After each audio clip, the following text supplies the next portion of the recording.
जेव्हा आपण एखाद्या स्वामींच्या मंदिरात जातो, महाराजांचं दर्शन घेतो, महाराजच जणू आपल्याला सांगतायत की आलास, बस माझ्या समोर आलायस, आता तुझ्या दुःखांचा, तुझ्या संकटांचा, तुझ्या विघ्नांचा परिहार मी करणार आहे.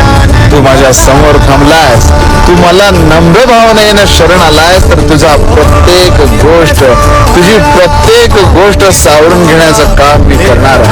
महाराजांच्या मंदिरात गेल्यावर महाराजांसमोर नतमस्तक होत असताना आसुसलेल्या नजरेने जेव्हा आपण महाराजांकडे पाहतो, तेव्हा जणू महाराज आपल्याला सांगतात की भिवू नकोस, मी तुझ्या पाठीशी आहे, तुझा रक्षण करता, तुझा योगक्षेम चालवणारा मी आहे, तुझ्या मागे मी सदैव राहणार आहे. प्रत्येक गोष्टीत, प्रत्येक कार्यात, प्रत्येक बाबींमध्ये माझा हस्तक्षेप असणार आहे. मी तुझ्या बरोबर सदैव राहणार आहे. श्री स्वामी समर्थ.